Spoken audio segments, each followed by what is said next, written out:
Hello everyone, स्वागत है आपका। पिछले कुछ दिनों से रिकॉर्डिंग हो नहीं पा रही थी, ट्रेनिंग चल रही थी तो व्यस्तता उधर थी।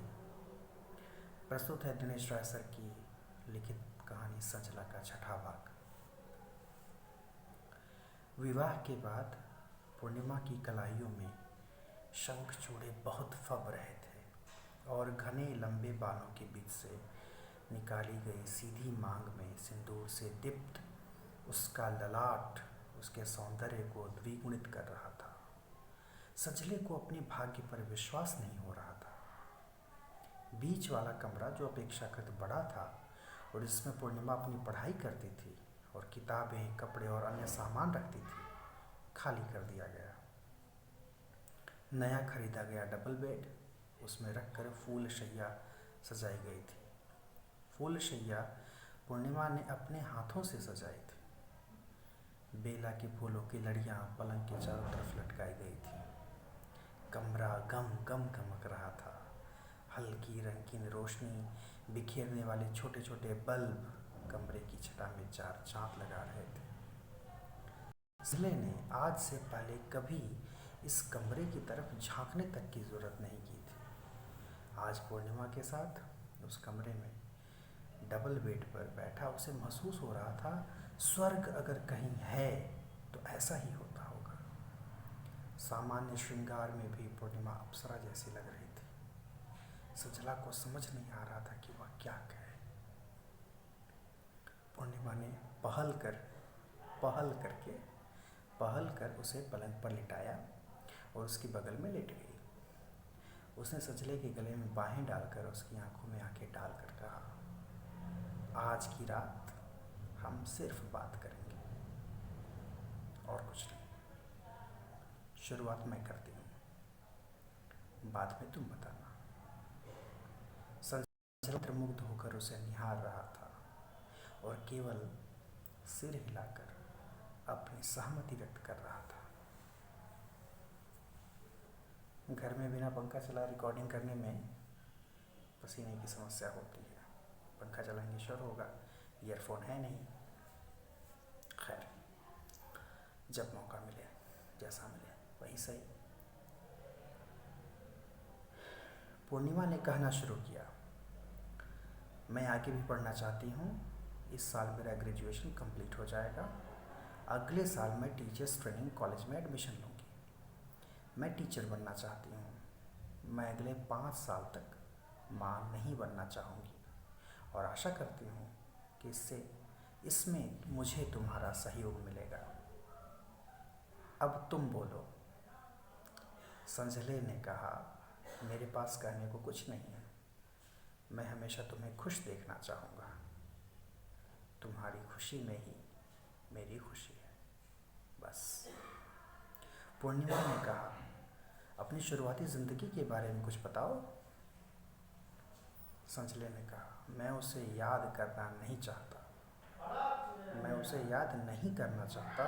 वह सब मुझे दुखी करता है।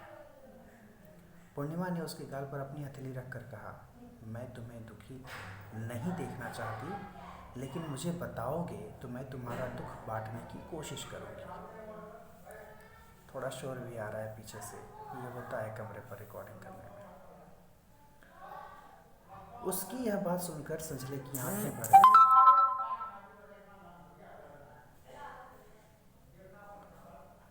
उसने रुक रुक कर अपने बचपन से अब तक की जीवन गाथा सुनाना शुरू किया। वह रोते हुए अपनी दास्तान कहता रहा। पूर्णिमा उसके आंसू पोंछती रही। सब कह लेने के बाद उसका मन हल्का हो गया।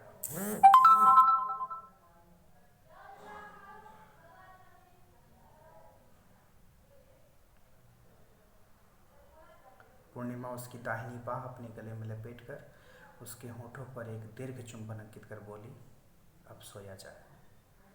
संजय को ऐसे आलिंगनबद्ध होकर सोना बहुत सुखद लग रहा था।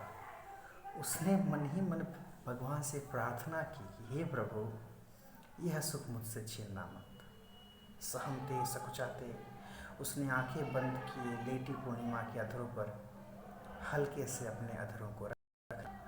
पूर्णिमा बिना आंखें खोले मुस्कुराई और उसे आलिंगन पाश में कस लिया। सुबह पूर्णिमा द्वारा धीरे से उसकी बाँह अपने गले से हटाने से उसकी नींद खुली। दोनों उठकर बैठ गए। पूर्णिमा का उनीदा चेहरा उसे और भी प्रिय लग रहा था। उसे आलिंगन में लेने का मन हुआ, लेकिन उसने अपने को नियंत्रित किया। पूर्णिमा ने शायद उसका मन पढ़ लिया। उसने अपनी मृणाल सी बाहों में, क्या उपमा है, अपनी मृणाल सी बाहों में उसे कस लिया। एक हल्का सा चुंबन देकर मुस्कुराती हुई बेड से उतर गई। संजले की आज की सुबह मस्ती से भर गई। आगे से उसने हर सुबह की शुरुआत ऐसे ही करने का मन बना लिया। उसने फूल शैया पर नज़र घुमाई।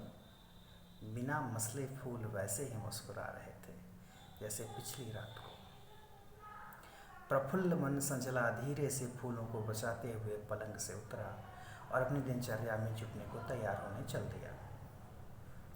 उसके पांव जमीन से ऊपर मानो हवा में तैर रहे थे। दिन भर उसका मन खिला खिला रहा और रात की प्रतीक्षा में खुशी में ऊब चूब होता रहा। पूर्णिमा बहुत समझदार लड़की थी। बातों बातों में उसने जान लिया था कि संजला अपने माता पिता और भैया भाभी से इतनी अवहेलना, इतना तिरस्कार पा चुका था कि उन्हें याद भी नहीं करना चाहता था। लेकिन पूर्णिमा अलग तरह से सोचती थी। जब उसके पिता का एक्सीडेंट हुआ था तो उसकी उम्र 9-10 साल रही होगी। बाबा उसे कितना प्यार करते थे, सोचकर आज भी उसका कलेजा मुंह को आ जाता है। कोई पिता इतना निष्ठुर और असंवेदनशील कैसे हो सकता है जैसे संजले के पिता हैं। वह उन्हें देखना चाहती थी। यह तभी संभव होता जब संजला उनसे जुड़ने की पहल करता। वह जानती थी कि संजला उसकी बात टालेगा नहीं, लेकिन उस बात से उसके दुख की छाया और घनी न हो इसका ख्याल भी रखना था। आगे होली का त्यौहार आने वाला था। संजले के गांव के कुछ लोग होली में गांव जाने वाले थे, ऐसा उसी ने बताया था। रात को सोने से पहले दोनों थोड़ी देर बैठकर इधर उधर की बातें किया करते थे। आज की रात पूर्णिमा ने संजले से पूछा, तुम्हारा गांव कैसा है? मैंने कभी गांव नहीं देखा है, मुझे गांव के बारे में बताओ। भविष्य की टीचर यहाँ भी प्रीवियस नॉलेज चेक कर रही है। संजले को अपना गांव, गंगा जी का किनारा, खेत खलिहान, बचपन के दोस्त, उनके साथ खेले गए खेल, पड़ोस की भाभियाँ, चाचियाँ सब याद आने लगे और एक एक बात तन्मयता से सुनाते हुए वह अपने बचपन की खुशियों वाले पल जी रहा था। पूर्णिमा भी बहुत सुन रही थी। सब सुनने के बाद उसने कहा, आहा कितना सुंदर है तुम्हारा गांव, वहाँ जाने का तुम्हारा मन नहीं करता? इस पर संजले ने कहा, किसके यहाँ और किसके लिए जाऊँ? मन तो बहुत करता है, लेकिन जानता हूँ वहाँ जाकर मुझे खुशी नहीं मिलेगी बल्कि मन खिन्न होगा। पूर्णिमा ने कहा, माता पिता जैसे भी हों, दुनिया में हमारे आने की वजह वही हैं। अपने विवाह के उपलक्ष्य में हमें अपने सभी संबंधियों के आशीर्वाद मिले। क्या तुम्हें नहीं लगता कि तुम्हारे माता पिता के आशीर्वाद के बिना ये सब अधूरे हैं? मुझे लगता है कि हमें अपनी तरफ से उनसे जुड़ने की कोशिश करनी चाहिए। इसके लिए मेरे मन में एक आइडिया है। उससे यह भी पता चलेगा कि क्या अब भी उनके मन में तुम्हारे लिए वैसी ही कटुता है। संजला सम्मोहित होकर ध्यान से सुन रहा था। पूर्णिमा बोलती है तो उसके मुंह से फूल झड़ते हैं, ऐसा उसे प्रतीत होता है। वह उसे इतना प्यार भी तो करती है, उसकी बात टालने की तो वह सोच भी नहीं सकता है। उसने अपना आइडिया तो बताओ। पूर्णिमा समझ गई कि उसकी बात का असर पड़ा है। उसने कहा, इस बार माता पिता, भैया भाभी और उनके बच्चों के लिए होली पर कपड़े भेजे जाएं तो कैसा रहेगा? यदि उन्होंने स्वीकार कर लिया तो समझा जाएगा उनके मन में अब कोई कटुता नहीं है।